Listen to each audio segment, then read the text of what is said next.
Kita semua pasti sering dengarkan soal kebangkitan Tiongkok yang luar biasa. Bagaimana sebuah negara bisa berubah dari kondisi yang hancur lebur, sekarang jadi penantang kekuatan global. Ini tuh bukan cuma soal ekonomi loh, ini adalah kisah transformasi total yang benar-benar mengubah peta dunia kita. Jadi pertanyaan besarnya kan ini, gimana caranya? Gimana bisa sebuah bangsa yang tadinya ada di titik paling rendah, bisa bangkit secepat dan sespektakuler ini? Oke, yuk kita bedah ceritanya. Untuk benar-benar ngerti kebangkitan Tiongkok, kita harus mundur dulu, jauh ke masa lalu. Ke masa di mana mereka melihat diri mereka itu bukan sekedar negara, tapi pusat dari peradaban itu sendiri. Jadi, nama asli Tiongkok dalam bahasa Mandarin itu Zhongguo. Artinya, secara harfiah adalah kerajaan tengah. Nah, ini bukan sekedar nama ya, ini tuh sebuah filosofi. Ini cerminan cara pandang kuno mereka bahwa ya mereka adalah pusat dari segalanya. Dan cara pandang ini tuh kuat banget loh. Seperti yang tertulis di sini, mereka itu melihat kerajaan lain di sekitar mereka sebagai pinggiran. Dan sisanya, ya dianggap dunia barbar. Mereka bahkan nggak tertarik untuk menaklukkan dunia luar. Karena buat apa? Toh nggak ada yang berharga di luar sana? Dan kepercayaan diri ini ada alasannya. Coba lihat di awal abad ke-19, Tiongkok itu benar-benar ada di puncak dunia. Ekonominya terbesar, pendapatan per kapitanya paling tinggi, standar hidupnya terbaik. Bahkan negara-negara tetangga kayak Korea dan Vietnam itu secara sukarela minta perlindungan dari Tiongkok, cuma buat dapat pengakuan dan rasa aman dari si kerajaan tengah ini. Tapi, semua kejayaan yang dibangun ribuan tahun itu runtuh, tiba-tiba dan brutal banget. Tiongkok pun masuk ke periode paling kelam dalam sejarah mereka yang sampai sekarang mereka sebut sebagai satu abad penghinaan. Nah, ini nih poin yang paling penting. Biasanya, Tiongkok itu kalau ada masalah internal, kayak pemberontakan atau perang saudara, mereka selalu bisa bangkit lagi. Tapi kali ini beda. Keruntuhan ini datangnya dari luar. Sebuah guncangan yang dipaksakan oleh kekuatan-kekuatan asing. Coba bayangin deh, selama 100 tahun, Tiongkok itu dihajar habis-habisan. Dimulai dari Perang Opium, di mana Inggris memaksa mereka membuka pasar. Gak lama kemudian, mereka dipermalukan kalah perang lawan Jepang. Terus aliansi 8 negara asing menyerbu ibu kota mereka. Puncaknya, invasi brutal dan pendudukan total oleh Jepang selama Perang Dunia Kedua. Benar-benar satu abad penderitaan tanpa henti. Oke, setelah jatuh ke titik paling bawah, disinilah babak barunya dimulai. Perjalanan Tiongkok untuk mendapatkan kembali harga diri dan kekuatannya. Sebuah perjalanan yang panjang dan jelas nggak mudah. Momen simbolisnya datang di tahun 1949, Mao Zedong mendeklarasikan berdirinya Republik Rakyat Tiongkok.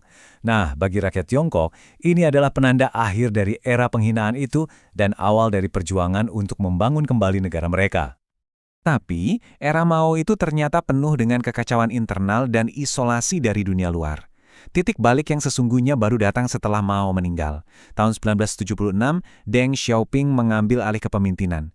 Dia ini orang yang sangat pragmatis, dan dia sadar betul Tiongkok butuh arah yang benar-benar baru. Deng Xiaoping punya visi yang radikal banget pada masanya, yaitu mengubah Tiongkok menjadi pabriknya dunia. Dan strategi inilah yang jadi pemicu keajaiban ekonomi yang kita lihat sampai hari ini. Nah, yang menarik banget itu adalah pendekatannya. Waktu itu, negara-negara bekas Uni Soviet coba yang namanya terapi kejut, perubahan drastis yang seringnya malah bikin berantakan. Tiongkok, mereka pilih jalan lain. Reformasinya pelan-pelan, hati-hati, sambil bereksperimen, dan yang paling penting, sistem politik komunisnya tetap dipertahankan. Rencananya gimana? Dimulai dari hal paling dasar, reformasi pertanian dan perkotaan. Lalu, dia bikin semacam laboratorium ekonomi yang disebut zona ekonomi khusus, buat uji coba ide-ide baru.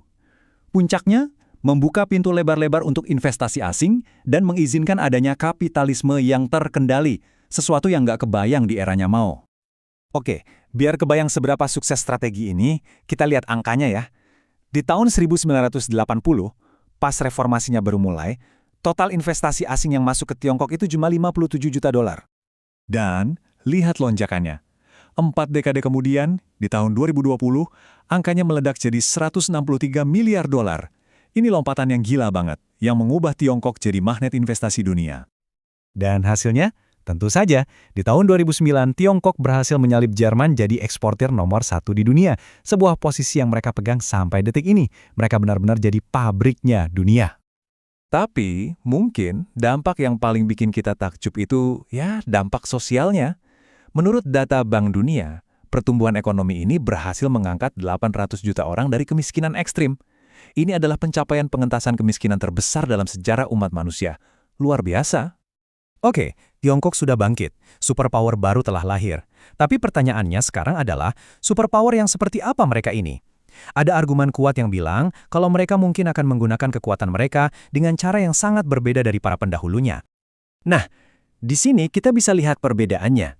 Secara historis, kekuatan Barat itu kan seringnya dibangun lewat penaklukan militer dan kolonialisme.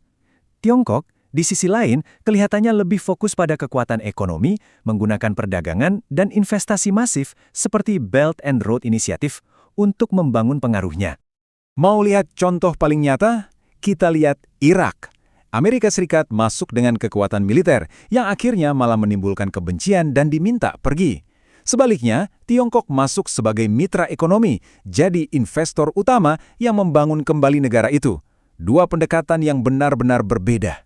Jadi, logika di balik semua ini adalah apa yang mereka sebut saling menguntungkan. Cina dapat untung ekonomi, negara mitranya dapat infrastruktur dan pembangunan yang mereka butuhkan. Idenya adalah menciptakan kemitraan, bukan penaklukan, jadi bisa menghindari siklus kebencian dan konflik yang seringkali mengikuti lahirnya kekuatan besar. Dan ini yang akhirnya membawa kita ke pertanyaan terakhir. Apakah pendekatan Tiongkok yang fokus pada ekonomi ini benar-benar sebuah model negara adidaya yang lebih baik? Atau ini cuma cara baru untuk mencapai tujuan lama yang sama, dominasi global? Nah, jawaban atas pertanyaan itulah yang mungkin akan mendefinisikan abad ke-21 ini.